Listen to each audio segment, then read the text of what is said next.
What's up, everyone? Just checking in. Wasn't able to do another stream yesterday after Nevada, but the results didn't really change that much. Bernie kind of crushed it. So we'll look at that among other things.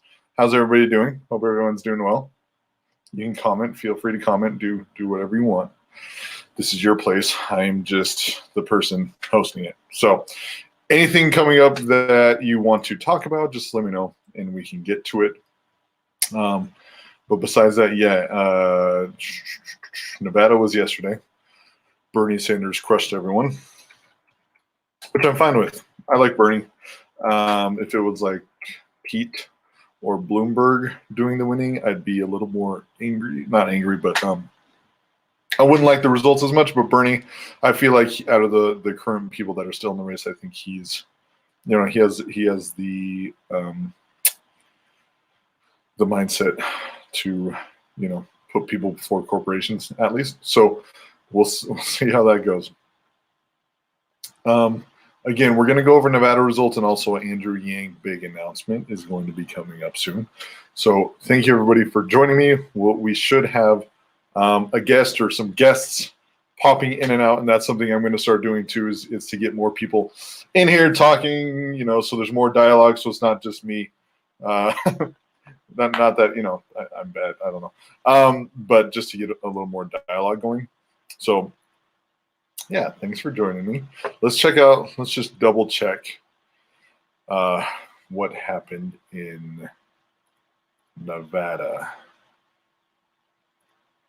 So Nevada, Bernie Sanders, 47.1%. Holy shit. Right? Like Biden, I mean, he got second place this time, so he's not, he did a lot better than in New Hampshire and Iowa. Buttigieg, whatever you say, 13.6%. Warren, Steyer, where's Klobuchar? Klobuchar, 3.9. So if you're on the stream yesterday, you saw Klobuchar got up to the statement and was like, hey, we're so excited. We're on the right track. We're doing really well. And it was all bullshit. Because Klobuchar did horrible. And she literally, as soon as she saw that she was doing horrible, she got up, said a quick statement like, oh, yeah, we're doing well. We're doing awesome. She wasn't even in Nevada. She made this statement from Minnesota. So, yeah, I think Klobuchar. Here's the thing. This is where we get to the point where people just need to start dropping just to kind of unify everything. If we're talking about, unifying the party to beat Trump. Because right now, Klobuchar's not doing anything. Tulsi, I mean, I love Tulsi, but I mean, I don't see how you get 0%. So we'll see there. Again, Tulsi's young too. She's another one like Andrew Yang. Like, I don't even know how old is Tulsi, honestly. Hold on. I don't want to say how old, like how young is she? Because she's only 38. So Tulsi will be around a while. So again, kind of like Andrew Yang, like this is their first rodeo, even though she's been in the House, so she has a little more experience. But in terms, like compared to these other people, she's relatively new. The only reason Mayor Pete is up there so much is because he's, a former CIA plant. So that's that's just my opinion. I think there was, what was trending today? Let me see what was trending. There was something about the CIA trending on Twitter today that I didn't get a chance to look into the context, but I think it was like disband the CIA was all over the place today, and I don't know why.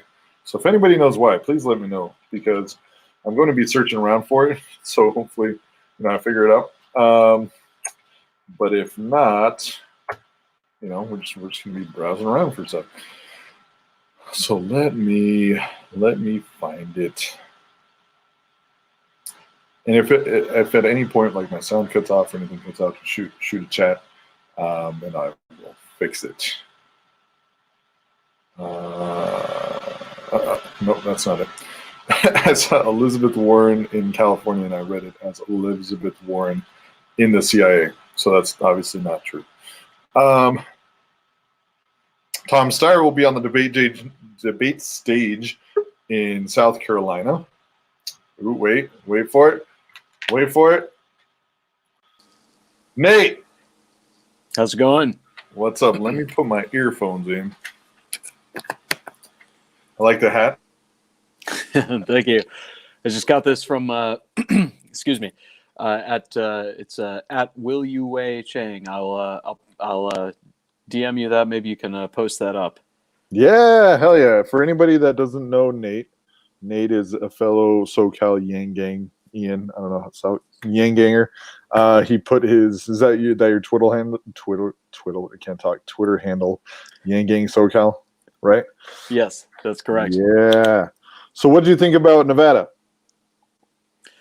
Well, it looks like Bernie is really going hard. I mean, he's really cleaning up, and you know it's really a testament to his ground game and his campaign strategy. He's had people in Nevada for almost the past year. Yeah. I think he and maybe Andrew were the only candidates to have early offices in Nevada, actually.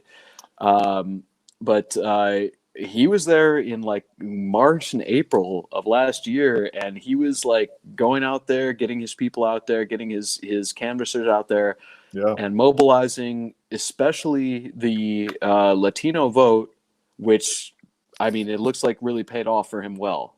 Yeah. It seems like the big story was, hey, he doesn't have the endorsement of the culinary union, but it doesn't look like that mattered. Like it looked like they still voted for him, regardless of him having that endorsement or not. I'm trying to find a picture. I saw a picture earlier because Bernie, I guess he's having a rally in Houston today, and the crowd there looked crazy. So at this point, I feel like, I mean, I don't see, I just don't remember a time. And I don't think it's happened before. I read something that it hasn't happened before on Democrat or Republican side that someone has won the popular vote in the first 3 states. Like just bam, bam, bam, you win, the first 3 states just flat out. So I don't really see where a brokered convention really comes in. Yeah. I mean, to be honest with you, I thought until probably this week that we were almost sure to have a brokered convention. Right. And it now looks like Bernie may sweep it to a large part and have a plurality, if not the necessary amount of delegates to secure the nomination on the first ballot. Yeah, exactly. And that's I mean, I'm perfectly good with that, because a brokered convention would just weaken whoever's going up against Trump, like, period. Absolutely. Let me check these comments real quick. You a Dem or rep or independent or don't care? I am a registered Democrat. Right. I'm an independent myself. You're I've always have been. I am historically I register as independent, just because I don't like. I mean, you start talking to someone about politics, and the second you say you're a Republican or a Democrat, they either completely turn off or they prejudge everything you're talking about, so you don't actually have conversations. They're just like, okay, you're a Democrat, so you want high taxes, you want free everything, you want immigrants, and then on the other side too, it's the same thing. Like, okay, you're Republican, like they just prejudge everything. So historically, Absolutely. I like to stay independent, but interesting story. I'll tell you again. Is Yang coming back? Yang, he's not getting back in the race. I'll have my speculations on his announcement, and we could do it later. But he's not getting back in the race. It's just, it wouldn't make sense. Like, again, he's young, so I don't see why that would be a problem. Ellers is a Dem. Yep. Hey, what's up? Hey, how's it going? ZZ topic. So, what were we talking about? Oh, independent. So, for those of you that don't know, I'm running for Congress in California. So I go. It's one of these things where like you see the hardcore party people, on the national stage causing issues, just it's similar on the local level. So I went to one of these local Democrat meetings once, and someone like tried saying that I was, I guess they said that the Independent Party has some history with abolitionists, and they were trying to see if I was like in that thing, which is weird. So it's just the older generations like to try to call people out on stuff. So I've dealt with a lot of that. It's just like, oh, you were registered at this at one time. Like, we're going to try to tie that to something like now. Yeah. Now, see, with me, it's like I've always tried to stay, in a place where I have my certain beliefs, but it's never conformed to a party or anything like that. So I've always been in California, registered to vote as no party preference, and that's the way I've always been. Yeah, and I didn't even I don't think we weren't even taught the no party preference part in school. They were just like Republican, Democrat, or Independent. It wasn't until the last few years where I was like, wait, you could just do no party preference and still be registered. For some reason, and this is the part of the education that, I feel like we just need people to be more educated on the process and everything, where a lot of people don't even know you can do that. Well, it's interesting you bring that up, because in California specifically, there is a party registration that's called the American Independent Party, and I think that might have been what you were referring to about it actually was when it was and California has these strange rules about establishing a new party, and that's why it hasn't really been done in I think 40 or 50 years maybe. I think Peace and Freedom might have been the last one that was actually officially established in the state. Right. And the American Independent Party actually was it literally was like a segregationist party. It was like a racist party. That's crazy. Well, that's what they try to tie. They're like, hey, you were registered this one time, so But so many people are, because so many people, and that happened in 2016 when people wanted to vote in the Democratic crossover, but they didn't want to register as Democrat. They would vote, or they would register as American Independent accidentally because they thought that was independent. But that's actually and now it's oh, you were registered this, and it's. I mean, they should get rid of it. It's the active membership of that party is 100 people, if that. Well, that's even people that don't even know the history. Probably they're just oh, independent. Yeah, it's ridiculous. That's crazy. Yeah. So that's just, I don't know, the whole party thing moving. We need ranked choice voting.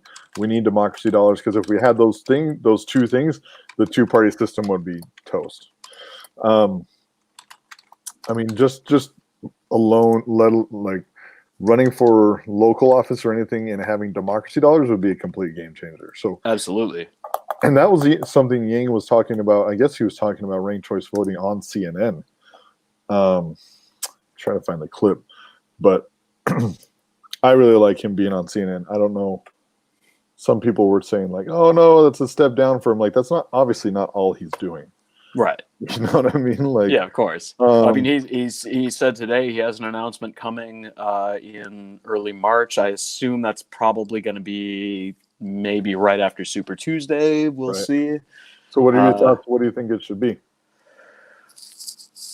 Honestly, I have no clue. It really could be anything. There's been people speculating about an organization that will support UBI candidates. Some people think he might be announcing a future run, that it's already, he's getting the works, or he's getting things in the works for 2024.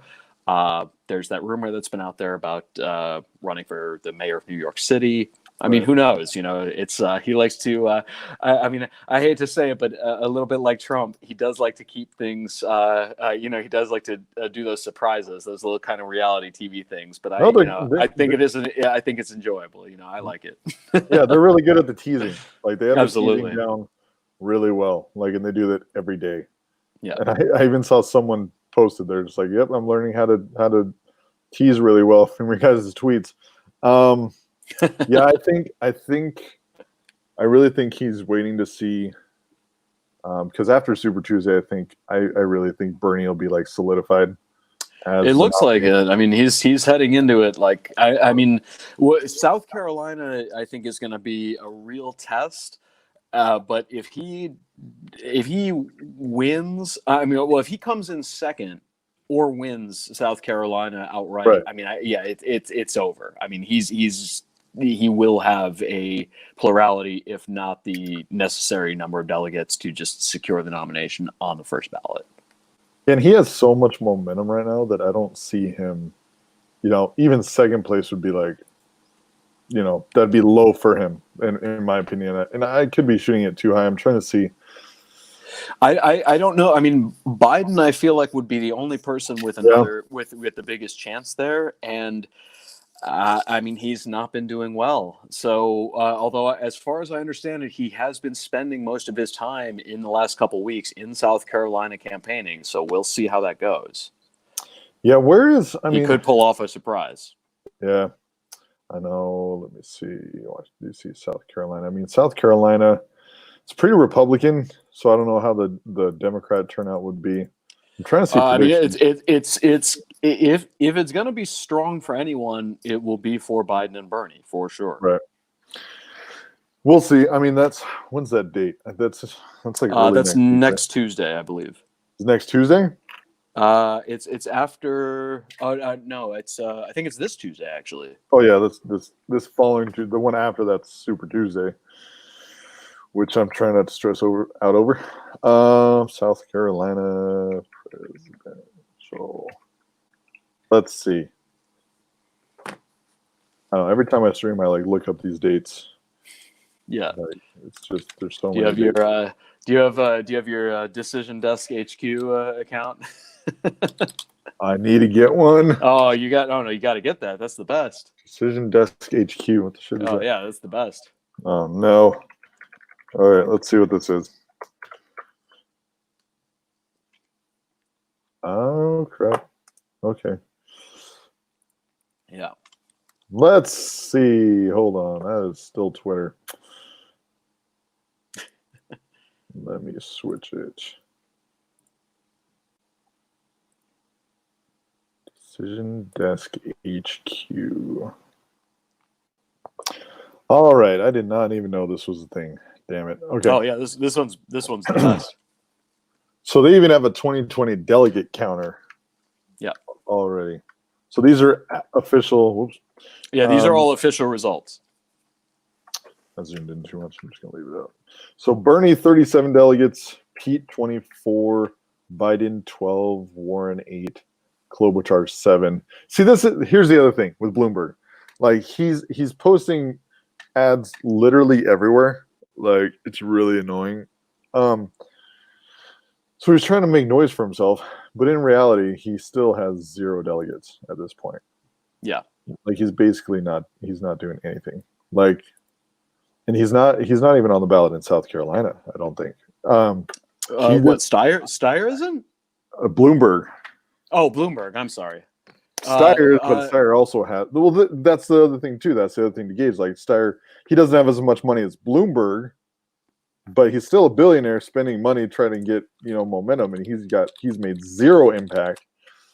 So I really don't think Bloomberg is going to make that big of an impact. I mean, especially after the debate, and if he goes on to the debate again, I really don't think he should, because that was such a train wreck. Yeah, I don't see Bloomberg. Yeah, I do not see Bloomberg listed on the ballot here for South Carolina. It looks like you're right. And okay, it looks like Steyer is on the ballot though. Okay, so yeah, interesting. Yeah, so Bloomberg is not even on the ballot. It'll be interesting to see if he gets any write-ins. Well, no, that's what I'm saying.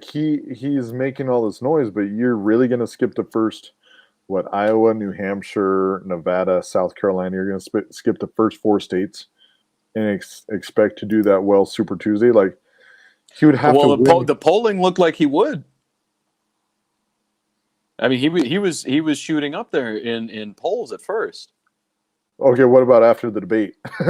Well, yeah, exactly. The debate, that was well, I mean, horrible. We all knew that wasn't going to go well, because and I really find that funny that people were attacking Andrew Yang's single tweet saying that this is going to be Mike Bloomberg's debate. Yeah. That's absolutely what happened. He didn't even say it was, I mean, for a good, I would say 1/3 of the time, it was an engagement, a very tenacious engagement with Bloomberg, and it was like, yeah, it was, everybody was like really it was quite the fight. So I it was didn't definitely his debate for at least a good good chunk of it. no exactly. I didn't tune in to the debate. I don't know how late I was. I was a few minutes late, but I got into it right at the beginning of them going after Bloomberg. So I was watching it for a good 15, 20 minutes of them Yeah. just going after Bloomberg, and that Bloomberg didn't say anything for Yeah. 20, 30 minutes, which would probably have been a better strategy versus him talking at all. I know, right? I actually, I hate to say it, but I really do hate to say it, but Pete Buttigieg actually had a fantastic line where he said, it was something like, I really appreciate what Bloomberg is doing in his efforts to defeat Donald Trump. I just don't think that he's doing that. He would be best doing that as the Democratic nominee. I think that's Like what we need an actual something Democrat. of that nature. Yeah, it's Yeah. very close to that. But yeah, it was Exactly. like that was actually quite good. Yeah, and well, that's the thing, like, because Mayor Pete has been the most, kind of disconnected person on the stage, thus far. By far. But then you put him next to Bloomberg, and he looks fine. Like it was just in comparison. Yeah. I've widened my stance on who I would accept as the Democratic nominee since Bloomberg entered the race. I hate to say. No, it's to the point where if you have another billionaire, yeah, it's just setting a precedent that okay, from now on, only billionaires can. Oh, absolutely. And I mean, and truly, in terms of politics and really even just overall values, I don't see him as fundamentally different than Trump, to be completely honest with you. He, like, that is one thing I noticed when he was talking at the debate. I'm like, holy shit. Oh yeah. He talks and refers to like he we have NDAs just because they didn't like how I was joking, huh? Yeah, like, yeah, and the whole like I've like, I'm proud of the money I've made. I've worked very hard, and he just like really came off very, very arrogantly, like in a way that wasn't even intentional. It's just that's literally just how he is. He doesn't know another way to be, No, exactly, and that's the thing. The amount of money he has, and again, I think I mentioned this yesterday. Like, Bloomberg makes more money every year in interest than Tom Steyer, all his money combined. Like, he makes over 1.6 billion every year in interest alone. Like, you're not working hard for that. Like, no, exactly. Fuck off. Like, sorry for my language, but I'm just like, literally fuck off. Like, I don't. It's not something. Yeah, no, I mean, fuck Bloomberg. Seriously, no, exactly. That's Bloomberg. That's what I'm saying. I'm trying to find this thing. I'm not afraid to say it. Oh no, I'm running for office. I'm like, that's a good point. It's all good. We need more politicians saying "fuck off." I know, right? Well, Andrew broke the floodgates with that. I know. He's throwing that out at rallies. Well, that's what I'm saying. So now at this point, I'm like, Andrew does it. Why can't I? My wife, like, Andrew Yang cuss, so I could do it. All right, let me. So this guy, he did something. I don't know how to restart it. There we go. So he did a little illustration saying, The sale of $1 billion is really crazy. So let's say. So he's saying, okay, this one piece of rice represents $100,000. Okay. So just for illustration's sake. Push play. Where's the button? There we go. I know it's saying it. Okay. So that's $100,000, right? Yeah. So that is $1 million. So 100 grand is $1 million. So now he's going to demonstrate the difference between $1 million and $1 billion. Right. If each grain of rice represented $100,000. Right. So okay, 1 million, 1 billion. Mm-hmm. And then why what's it's suffering. Bloomberg worth is something like it's close to is like Uh, 60 that's what I'm 60 saying. something billion something I think it's like Like, look look at at that on that the and right. like That's like, think more and then think of 68 piles of that. well, It's like I wonder why there's inequality right now. I have no idea. exactly. Rick Bloomberg. No. Have you just curious? Have you checked your fundraising today after we put out those tweets today? Yeah. So today I can't really show the screen. Well, So don't I know. don't show the screen. 63.7 billion. Yes. Yeah. Yeah. Okay. But no, I And mean, here's I'm here's asking you personally though for your campaign. Have you brought in any any money today after the tweets that we put out today? yes, I have. Let me pull that up. But before we get there, too, look at Yeah. this. Oh yeah. Bezos is worth twice as much as Bloomberg. Yeah. What Yeah. the fuck? Like Exactly. and you know, people look at that and they talk about you know, that is like that narrative. It's like, okay, well, you know, they earn their money. Well, you know, we've got like an economy that's developed very much artificially and Right. has benefited a very few very lucky individuals who had capital of a substantial amount to begin with. I mean, Yeah. Bezos, I think his Amazon wasn't going to survive without a loan of, I think it was around $250,000 Really? that came from his parent. Oh yeah, look it up. I It didn't was know from his parents. From his own parents. They loaned him $250,000. I'd love it if my parents could loan me $5,000. Oh, I know. Like, oh yeah, start a business. You know, it would Like, be amazing, right? yes. But his parents has loaned him, or no, it was. I don't even think it was a loan. I think it was an investment.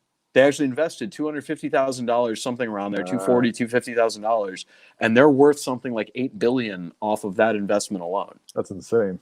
It's ridiculous, right? But that's you know, it's how our economy's developed, and now everyone else who's been contributing to that income via our work, our consumer purchases, our data. Yeah. We don't see any benefit of that, you know. And Amazon, they're not paying taxes, so where's that money going, you know? And you have like New York City where they're offering tax breaks. They're like, bring your office here. And I mean, thankfully that was defeated, but you know, they're like, bring your office here, build a new office for tax breaks for all the, and nobody that's in the city, they're going to be bringing in workers to do that kind of stuff. So it's like, it doesn't even benefit the city of New York to make those kind of deals. So it's like, what are we doing? Well, yeah, and that's one of the core values of universal basic income. So the important thing to differentiate us with a lot of other, you know, progressives is we're not saying that if you work hard, you know, you shouldn't make money. Like, of course, but Of course. in terms of where the benefits that, you know, society is able to give out, like we shouldn't be giving corporations like that tax breaks when we can't give people food stamps, right? Exactly. And that's really the key issue is like, we talk about like the broken system of like welfare for individuals. Yep. And why universal basic income is going to benefit people. But we don't talk even enough about like how we have a welfare system that works for corporations that's very functional. Yep. That actually works very well. Well, that's the thing. You know? It's just branded as, hey, we are giving, you know, Amazon tax breaks to, you know, bring their business here. Like, why is that, you know, classified, or why is that not looked down upon? And welfare is like, that's still government assistance. Like, if a business is doing something and the government is giving them tax breaks to be able to do something, that's government assistance. Exactly. Same thing with oil companies, gas companies. The subsidies we give to oil companies are ridiculous. Like, I need to, you know, I'll pull up the exact numbers, but excuse me. But to be demonizing people. You don't have that coronavirus, right? No, probably. No, I'm just kidding. Sorry. Well, no, the coronavirus is a whole other thing. Like, hey, some random sickness just came up, but in the middle of the impeachment trial. Right. And this is something Sorry, I didn't mean to distract you. No, it's true. I was just saying, like, I say this almost every stream. Like, running for office makes you sound like you're really paranoid, just because you see how much the system's built out to favor the establishment and rich people. So of course. it affects a lot of your other beliefs. So it's like it doesn't sound logical. But yeah. I digress. Now, but you're running for a seat that's currently open, right? Mm-hmm. Yep. Yes. So that really gives you an advantage. I mean, especially with like, if you can really boost this within like the next like couple weeks, especially right before the primary. I mean, if you can just force that runoff, get that top two, like, it's on. Well, that's what I'm saying, and that's. So back to your other question, the fundraising. So today, we raised more money today than we've ever raised. Awesome. By a little bit. But yeah, that's great. We beat what we have previously was our highest day. So huge thank you to you. Huge thank you to Heidi with Yang Vets, or Vets for Yang. Is it Yang Vets or Vets for Yang? Yang Vets. Yeah. Okay. And I think Kat Cullen also retweeted that and encouraged donations today. So everything. It's great that we're bringing that in, and I think we'll be able to increase that hopefully throughout the week. Yeah, and this is again, it's a lot like Andrew Yang's campaign, right? It's our first rodeo. We're going through, we're seeing how everything works out, and it's basically in like 9 or 10 days on Super Tuesday, we're gonna see, okay, how did everything we do, like how did it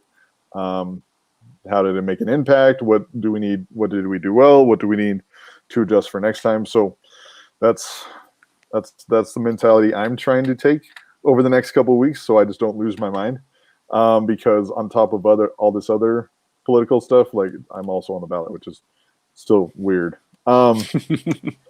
Yeah, I'm building out. So I'm trying to build out like phone banking, for example, something else, which Andrew Yang's campaign was using through. Was it through call or through? I think it was through call. But I'm not sure. System they were using is kind of expensive. Yeah. So I'm going to build something out just so if people want to call from their own phone or from Google Voice that they can do that. Yeah, exactly. Yeah, I mean, there's various ways to get that data. You can get it from the county directly. There's different aggregators that have sorted that data. I know in my own experience working with campaigns in Los Angeles, the data that was provided, this was on a city council campaign a couple of years ago for Jessica Salins in 2017. She ran for District 13 City Council in LA. I remember with the data that we had from the county, it was just in a very raw form. It was like there was no. It was almost impossible to actually sort. It was like there were misplaced like commas for comma sorting for addresses and zip codes and all that. So it's like you almost need to go through one of these higher price data aggregators because they've actually done that work, and to go through and like parse all that stuff and actually get it into a format that's usable. Right. When we looked at that, it was like, because it was a very reasonable price. I think it was only like a couple $100. But the data, it was like to actually do that work and have that labor and go through it. It was just like, this is impossible. This is why these companies sell it for so much more money, because they've actually done this work. They've had people go through it. Yeah, and I'm going through that right now. So I have the list. So I have the voters for my district. So that's the next thing, is to divvy it up and get people calling. I wrote out a script. So I have a little script, short and sweet. So that's something that should be up in the next day or so. Nice. We'll see. I'm going to put a landing a landing page on my website and just say, hey, if you want to help, go here. Yeah. But again, it's just one of those things where it's just like, okay, let's figure this out. Let's do what we can. Because there's the local polling is tough too. There are firms that do local polling, and I know that Right. the other campaigns that have raised more money are doing local polling, because I've had people get a hold of me and say, hey, I got polled, and I said I'm gonna vote for you.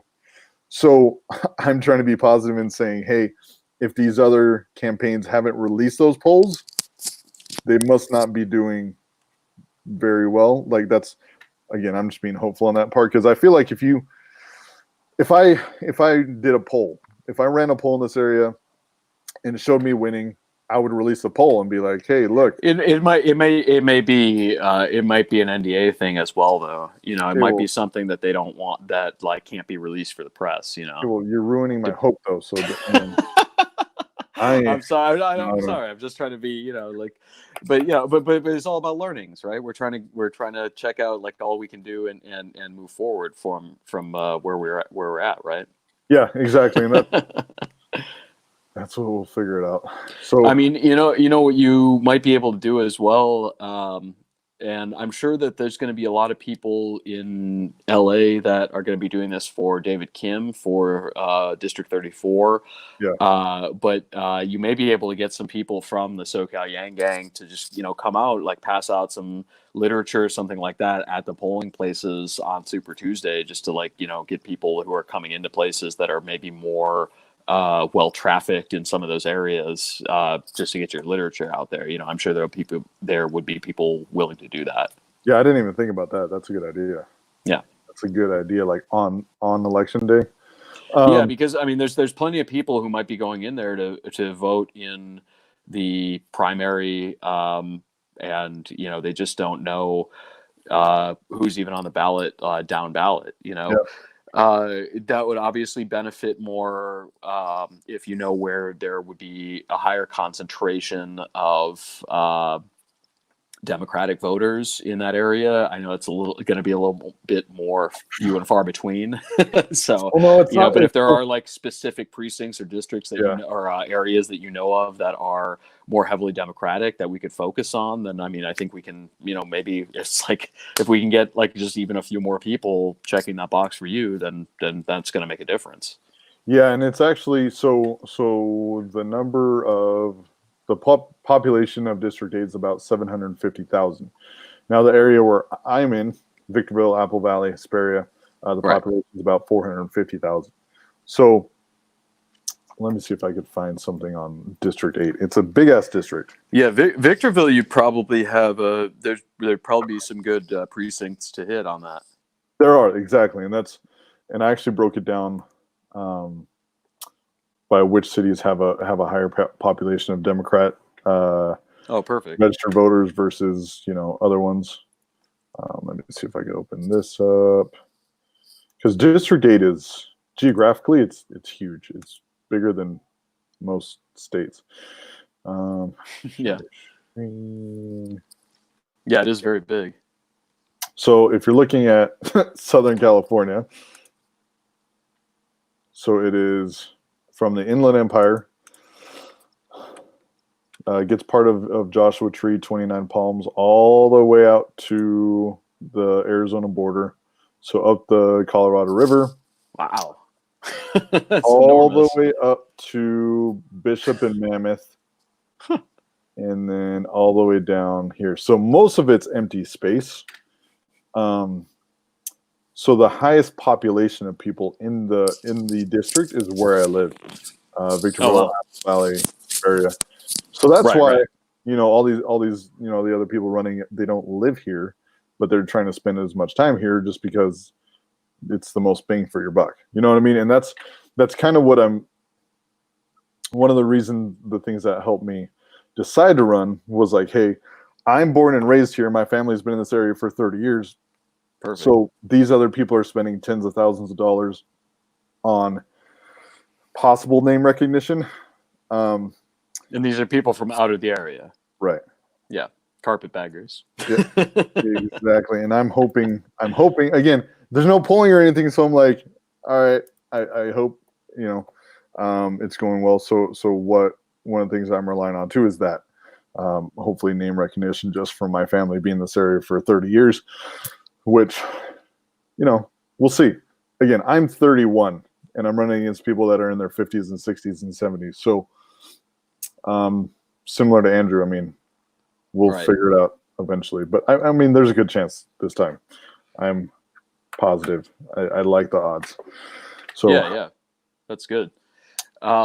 But yeah, I mean, definitely, I think focusing on areas that have higher populations Yeah. of, I mean, obviously just of voters in general, but also specifically of Democratic voters. If you've broken that down, I mean, if we can just hit those precincts, even just. I don't know if you have like door-to-door info, canvassing, stuff like that, but a little bit. even if we can just hit popular areas like shopping centers, stuff Yeah. like that, and put that out there, like, hey, here's somebody. If you're planning to vote, for Bernie Sanders, right?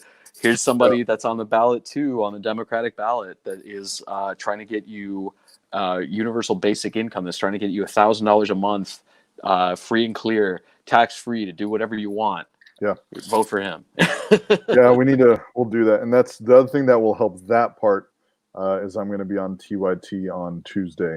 Yes. So that'll be good. Yeah, that's going to be great. That should be hopefully that'll be a good boost for you. Yeah, it should be. No, I like TYT. I just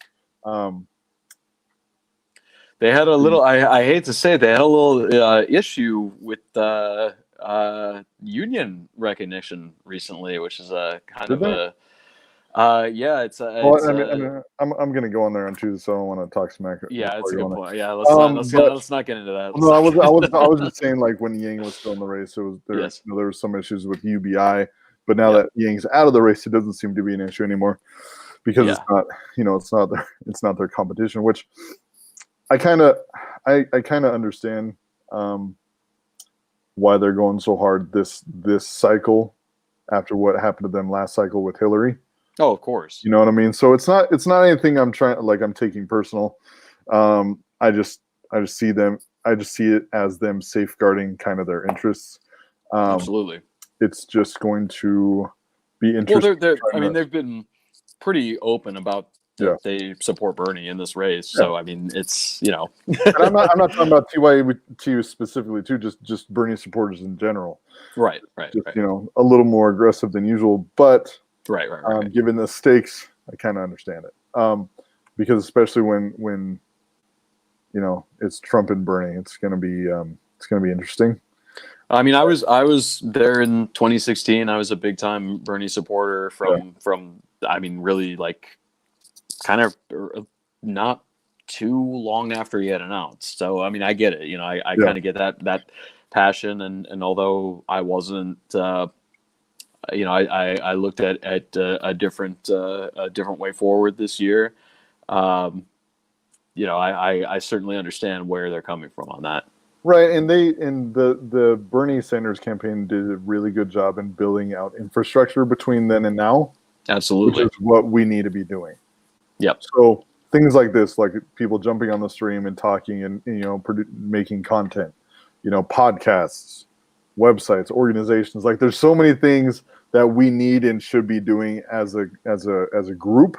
Yes. So that's where I'm hoping that Andrew Yang, like you said, he did announce that, hey, we're going to make an announcement early March, so with some directions for next steps. So that's what I'm hoping. There's enough there to be like, okay. So because one of my big things is I was going to make like a candidate incubator that helps people that are interested in running for office, help them get on the ballot and make progress and go from there. So that's one thing I want to see. Like, hey, Andrew, are you handling that? Can I? Right. A lot of direction there. So the next 2 weeks, I mean, especially for me, because I have March 3rd, which, we'll see what goes on with that. And then from there, also see Andrew Yang's announcement to see, what direction he is. Let me see if I can pull it up. So let me zoom in. But Andrew Yang, it's with his pinned tweet on his profile, so it's not just something he said in passing. Like, it's his pinned tweet, so it's Oh yeah, there it is. Yeah. yeah. So we have an announcement coming in early March as to our next steps. I hope people are excited. The Yang Gang has a vision that will continue to grow in the days to come, but as usual, it will take a lot of work.